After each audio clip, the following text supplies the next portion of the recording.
Ladies and gentlemen, my name's Daniel. Welcome to my channel. I'm so glad that each and every one of you are here. On today's episode, we're going to be covering my top 3 must-read marriage books. Now, how did I decide which 3 books should be in my top 3?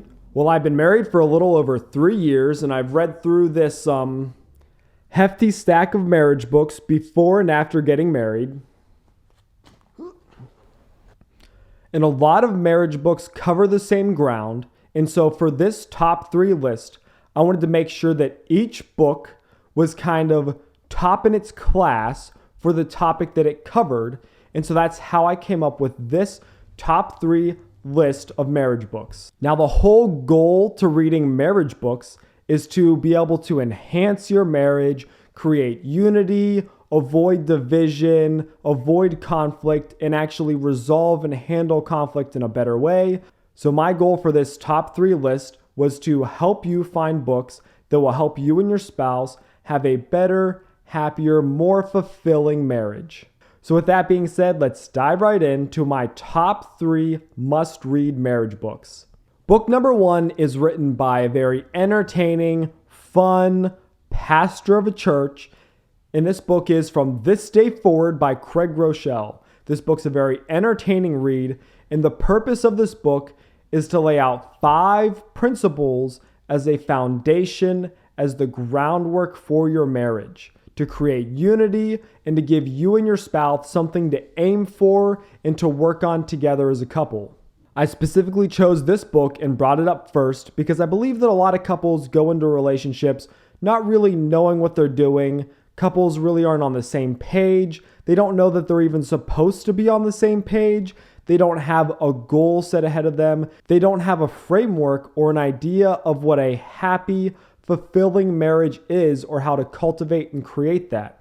And so I believe that this book is a really great start to set the groundwork, the foundation, the cornerstone for your marriage, so to speak.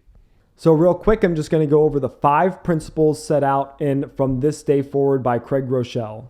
So principle number 1 in this book is to seek God. I know that Groeschel put this as principle number 1 because 2 couples that are both individually and collectively seeking God are going to be growing as individuals. They're going to be growing as a couple, and they're going to have certain values that can keep a lot of the chaos at bay. Principle number 2, and From This Day Forward, is fight fair. Now, this is something that I'm always working on with my wife, fighting fair. Some people believe that you really shouldn't fight, that fighting is bad, but this principle teaches you that fighting is important. There's a reason that you need to hash things out. Otherwise, conflicts will never be resolved, but there's a way to do that. Don't raise your voice, don't name call, don't bring up the past. And Groeschel does an excellent job teaching you and your spouse how to fight fair. Principle number 3 is to have fun. This is something that so many couples, even myself at times, completely overlook. You get completely lost in the mix, the flow of life, the day in, day out, and you forget to have fun with your spouse. But having fun is one of the key components that really keep the fire alive in your marriage. It gives you a reason to enjoy being with your spouse. It's really nice to have the firm foundation and to know that maybe, you know what, I'll never leave you.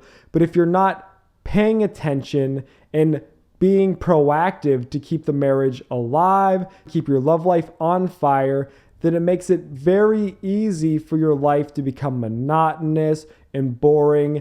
And then the conflicts that do arise become so much worse because you don't have that love for each other, that flame for each other to remind you why it's important to fight fair. Principle number 4 is stay pure. Now, this is a principle that modern day society generally laughs at, doesn't really care very much about, but purity is a very valuable, important thing in a marriage. I recently learned that in Charleston, South Carolina, that all of the ivy that you see growing on buildings isn't ivy at all. Because ivy is a small seed that's planted in the ground that grows up and generally destroys everything that it grows through, including bricks, houses.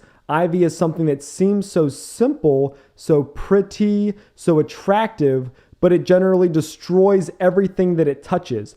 And impurity, whether it's watching pornography, dirty movies, flirting, or just talking too much or spending too much time with that one person from work, and those things are just like that ivy that grows up and destroys everything it attaches itself to. Principle number 5 is simple but strong, and it is never give up. That's something that modern day culture is pretty much abandoned, because when things get rough, it's time to kind of just ditch it and leave it and move on to something else. And from reading this book and my own personal life experiences, I know that things worth doing are rarely easy, but it is definitely worthwhile to fight for your marriage, to keep it alive, to maintain these other 4 principles, to keep you and your spouse strong, even when it's not easy. So I definitely think that From This Day Forward is a great book to start out with to enrich your marriage, to make it a better marriage and a more fulfilling marriage,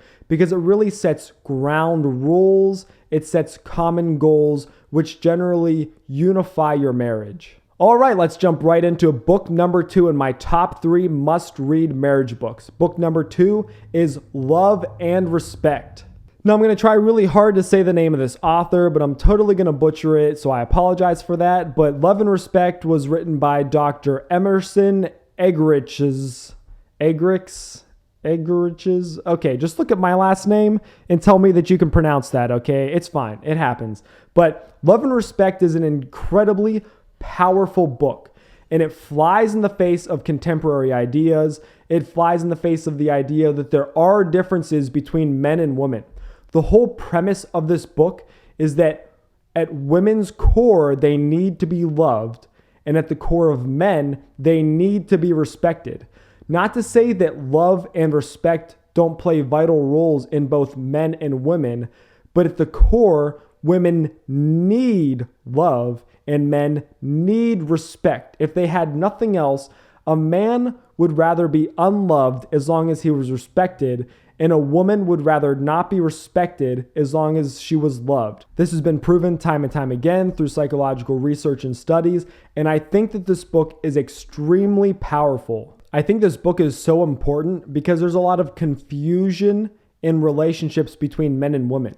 When you're married and you're trying to figure out your wife and you're thinking that I treat her the right way because you treat her the way that you want to be treated, but the thing is that women and men are different. So when you treat your wife the way that you want her to treat you, you're not actually giving her what she needs, because she needs to be treated in a way that fulfills her, and you need to be treated in a way that fulfills you. Both are 2 very different things. Yes, there's a lot of other books out there like the 5 love languages that go into the different ways that people need to be loved, but I think that Love and Respect really kind of covers all the bases there for how men and women are different and how they need to be treated to feel that they are truly loved in the relationship. There are 3 parts to this book. The first part is Stop the Crazy Cycle. So it's saying, okay, right now you're in this cycle of craziness and you don't know how to get into it. And he shows how it's just a positive feedback loop and how this cycle is seemingly endless.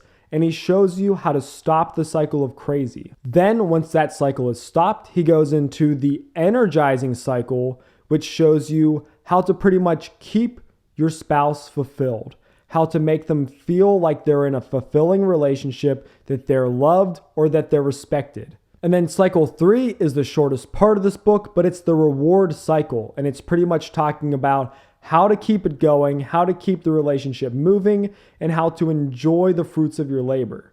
I thought this book absolutely had to be on my top 3 list because so few people are talking about the gender differences between men and women and how that plays a huge role in your everyday interactions. So if you're wondering why your wife doesn't feel loved even though you're doing what you would want her to do for you, or your husband doesn't feel respected even though you show him love, this is definitely the book for you because it will literally spell out using acronyms, the acronym COUPLE and the acronym CHAIRS, how to respect your husband and how to love your wife, and why that will ultimately lead in them feeling fulfilled in their marriage. So we went through the first two books, From This Day Forward and Love and Respect. Absolutely must reads. You can check them out in the description below. Go grab them, go read them for yourselves and enhance your marriage. But I saved the best book for last. This, out of every marriage book that I've ever read, is by far my favorite because the principle in this book is transcendent. You can apply the principles that they talk about in this book to every aspect of your marriage. It's very comprehensive, but it's also something that, once again, modern society has completely ditched. This book is Sacred Marriage by Gary Thomas. If you're familiar with modern ideas and modern culture, then you know that the only two real explanations for the existence of marriage are to pretty much reproduce and then to have two people there to watch that kid so it doesn't accidentally drown in a river, or marriage is supposed to make you happy. But this book speculates that there's an idea much more profound than simply survival and happiness. And that is the idea that marriage is there to make you holier. Now, from the perspective of Gary Thomas and in this book, what that means is closer or more like God, more set apart. I think that that idea in itself is incredibly powerful because when you look at every hardship in marriage through that lens, it gives you tools and a route to follow in order to conquer that conflict, in order to grow through the struggle. If you believe that marriage is to make you happier, as soon as something bad happens, then you say, this marriage isn't doing what I want it to do for me. And then you get out and that's it. You kind of just rip up your marriage certificate, you rip your marriage up, pack your bags and move away. But when you believe that marriage is there to make you holier, then you look at it from that perspective and say, where can I grow in this specific situation?